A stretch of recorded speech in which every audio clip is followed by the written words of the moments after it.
આજકાલ તમે અનેક રોગોના ભોગ બન્યા છો ને, ચિંતા કરશો નહીં.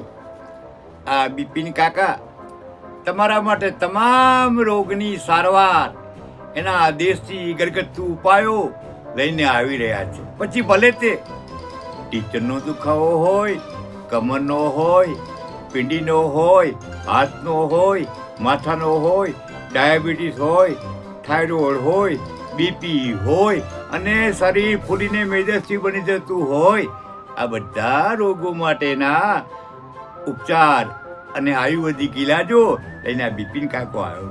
જુઓ, તમારે આ ગંભીર રોગની સમસ્યામાંથી બહાર આવવું હોય અને મોટા ખર્ચમાંથી બચવું હોય ને, તો અમારી યુટ્યુબ ચેનલ પથદર્શક નિયમિત જોજો. તમામ રોગોના ઘરગથ્થુ આયુર્વેદિક ઇલાજો તમને હું બતાવતો રહીશ.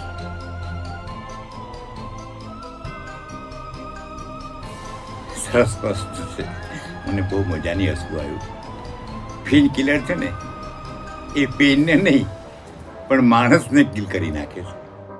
ટીચરના, કમરના અને આ બધા જે દુખાવો છે, એ દુખાવા પાછળનું એક કારણ છે કે લાંબા ગાળાની ઈજાઓ, પડી ગયા હોય, કોઈ અકસ્માત થયો હોય, આવા પ્રકારની ઈજાઓ હોય તો પણ ઠંડી ઋતુમાં દુખાવો વધારે શરૂ થાય છે. એકમાં માલિશનું મહત્વ ખૂબ છે. માલિશથી બ્લડ સર્ક્યુલેશન સારું થાય છે. આ પેઇન કિલરો આપણા શરીરની કિડની, લીવર અને હાર્ટને ભયંકર નુકસાન કરે છે. પેઇન કિલર લેવાય જ નહીં. પેઇન કિલર એ ખરેખર પેઇનને માટે નથી, માત્ર ટેમ્પરરી રાહત માટે છે. એ કાયમી જળમૂળમાંથી રોગને મટાડવાનો ઉપાય નથી. નમસ્કાર મિત્રો, પગદર્શક ચેનલમાં તમારું સ્વાગત છે. આજનો વિષય એકદમ ગંભીર છે, ટીચરનો દુખાવો, જેનાથી ઘણા લોકો પીડાતા હોય છે, ખાસ કરીને ઉંમરવાળા ગયઢા લોકો. તો ટીચરના દુખાવાના આયુર્વેદિક ઉપાયો કયા, એ આજે આપણે બિપિન કાકા પાસેથી જાણીશું. તો બિપિન કાકા, સ્વાગત છે આજના નવા એપિસોડમાં. ધન્યવાદ. ભગવાન ધન્વંતરી આજ દાવાનળની જેમ સળગી રહેલા લોકોના શરીરમાં દુખાવા, કમરના, ટીચરના જોવા મળે છે. અને ભગવાન ધન્વંતરી એમને આ રોગમાંથી મુક્ત કરે એવું મને સમર્પિત જે જ્ઞાન છે, એ મારા અનુભવો આપની સમક્ષ દર્શાવીશ. મને આમંત્રિત કરી આવકારવા બદલ ખૂબ ખૂબ આભાર. બિપિન કાકા, કમર અને ઢીચરનો દુખાવો કેમ થાય છે? એક, શરીરમાં કોઈ પણ દુખાવો હોય, પહેલું કારણ વાયુ છે. બે, મેદસ્વીતા. જો શરીરમાં વધારે પડતું વજન વધી જાય તો પણ ટીચરનો અને કમરનો દુખાવો થાય. કમરનો દુખાવો ક્યારે થાય? જ્યારે માણસના L4, L5 કરોડના મણકા છે, એ મણકા વચ્ચેની કોઈ નસ દબાતી હોય, કાજી ખસી ગઈ હોય, ઘસારો પડ્યો હોય તો ખાસ કરીને કમરનો દુખાવો થાય. એ સિવાય ટીચરના, કમરના અને આ બધા જે દુખાવો છે, એ દુખાવા પાછળનું એક કારણ છે કે લાંબા ગાળાની ઈજાઓ, પડી ગયા હોય, કોઈ અકસ્માત થયો હોય, આવા પ્રકારની ઈજાઓ હોય તો પણ ઠંડી ઋતુમાં દુખાવો વધારે શરૂ થાય છે. એ ઉપરાંત શરીરનું વજન અતિશય હોય, એટલે કે મેદસ્વીતા હોય તો પણ દુખાવો વધે છે.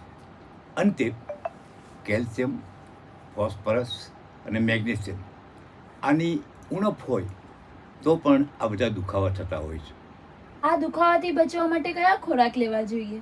આયુર્વેદિકમાં એક વાક્ય સરસ આપ્યું છે, મગ લાવે પગ. એક મગ, પછી મેથી અને ખાટા અને આથાવાળા પદાર્થ બંધ કરવામાં આવે તો તમે દુખાવામાં ખૂબ રાહત મેળવી શકો. દુખાવા માટે આયુર્વેદિકમાં માલિશનું મહત્ત્વ ખૂબ છે. માલિશથી બ્લડ સર્ક્યુલેશન સારું થાય છે. પરિણામે દુખાવામાં ઘણી રાહત મળે છે. ઉપરાંત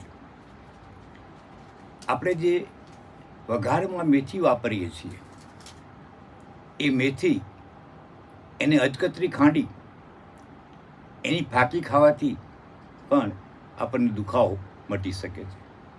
એ ઉપરાંત સરગવાના પાન, નગોળ, આ બધા જે ઔષધો છે એ પણ દુખાવામાં મદદરૂપ થાય છે. એ દરમિયાનમાં એક પરેજી ખાસ રાખજો, ખટાશ ખાવી નહીં. ખટાશવાળી વસ્તુ છે એ દુખાવો વધારે છે, શરીરમાં સોજાનું પ્રમાણ વધારે છે. એટલે ખોરાકમાં સાવચેતી એ દુખાવાનો ઉત્તમ ઉપાય છે. બિપિન કાકા, ની રિપ્લેસમેન્ટ એટલે શું? માનસીબેન, સરસ પ્રશ્ન. કારણ કે આજકાલનો બર્નિંગ પ્રોબ્લેમ છે. બહુ જ લોકો આનાથી પીડાતા હોય છે. ની રિપ્લેસમેન્ટ એ આધુનિક શબ્દ છે અને એલોપેથિક ટ્રીટમેન્ટનો એક ભાગ છે. જ્યારે પણ ટીચરના બંને સાંધાની વચ્ચે જગ્યા પડી ગઈ હોય, ઘસારો હોય, કટકટ બોલતું હોય, અથવા જે ઢાંકણી છે એની વચ્ચે નીચે રહેલો લિગામેન્ટ નબળો પડી ગયો હોય, ઘણીવાર એને ગાદી જેવા શબ્દ વાપરે છે, એ ફાટી ગયું હોય, આવા પ્રકારના ઢીંચણના પ્રોબ્લેમ હોય, એના માટે એલોપેથિકમાં જે ટ્રીટમેન્ટ કરવામાં આવે છે એને ની રિપ્લેસમેન્ટ કહેવામાં આવે છે. બિપિન કાકા, આ પ્રકારના દુખાવાનો ઘરગથ્થુ ઈલાજ કયો? કમરનો દુખાવો હોય, ઢીંચણનો દુખાવો હોય, પીંડીનો દુખાવો હોય, પાણીનો દુખાવો હોય કે હાથ જકડાઈ જતા હોય, કોઈ પણ પ્રકારનો દુખાવો હોય એટલે આયુર્વેદિક એને વાયુનું કારણ કહે છે. એટલે પ્રથમ તો આપણે જેના કારણે વાયુ થતું હોય એવા પદાર્થ, બટાટા, ભાત, વાલ, વટાણા, ચોળા, જેના કારણે શરીરમાં વાયુ વધારે ઉત્પન્ન થતો હોય એ પદાર્થોનું સેવન ઓછું કરવું જોઈએ. 2, આ પ્રકારની જે ટ્રીટમેન્ટ છે ખાસ કરીને ડાયજેસ્ટિંગ સિસ્ટમને લગતી, એમાં મેથી, સરગવો, સુરણ, આવા પ્રકારના જે શાકભાજી છે એ ખૂબ ઉપયોગી થાય છે.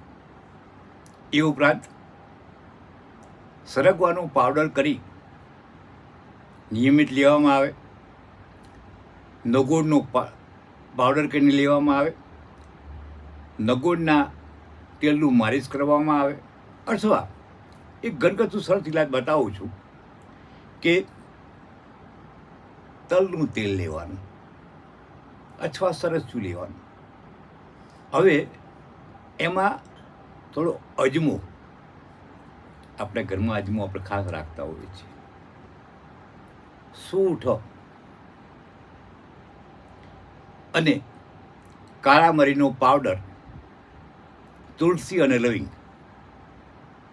આનો ભૂકો કરી એ તેલને બરાબર ઉકાળો, પછી ગાળી અને દુખાવાની જગ્યા ઉપર જેનું માલિશ કરવામાં આવે તો તુરંત રાહત મળે છે. શક્ય હોય તો આમાં તમે કપૂર પણ નાખી શકો છો. આના પોચા હાથે ખાલી માલિશ કરવાનું છે. આ એક સરસ ઉત્તમ ઘરગથ્થુ ઇલાજ છે. બિપિન કાકા, પેન કિલર ખરેખર પેનને કિલ કરે છે? સરસ વસ્તુ છે. મને બહુ મજાની હસવું આવ્યું. પેન કિલર છે ને એ પેનને નહીં પણ માણસને કિલ કરી નાખે છે. કારણ કે પેઇન કિલરમાં સામાન્ય રીતે સ્ટીરોઇડ આવે જે તમને દુખાવામાં તરત રાહત આપે એવું દેખાય. હકીકતમાં રાહત નહીં, પણ એક ટેમ્પરરી ફિલિંગ એવી થાય કે મને રાહત છે. આ પેઇન કિલરો આપણા શરીરની કિડની, લીવર અને હાર્ટને ભયંકર નુકસાન કરે છે. પેઇન કિલર લેવાય જ નહીં. પેઇન કિલર એ ખરેખર પેઇનને માટે નથી, માત્ર ટેમ્પરરી રાહત માટે છે. એ કાયમી જળમૂળમાંથી રોગને મટાડવાનો ઉપાય નથી. તો કેવો લાગ્યો એપિસોડ? સારો લાગ્યો ને? તો બસ આજના એપિસોડમાં આપણે બિપિન કાકા પાસેથી કમર અને ઘૂંટણના દુખાવા વિશે માહિતી જાણી આયુર્વેદિક. તો નેક્સ્ટ એપિસોડમાં નવી વાતો સાથે મળીએ. ત્યાં સુધી પથદર્શક ચેનલને લાઈક, શેર અને સબસ્ક્રાઇબ કરી લો.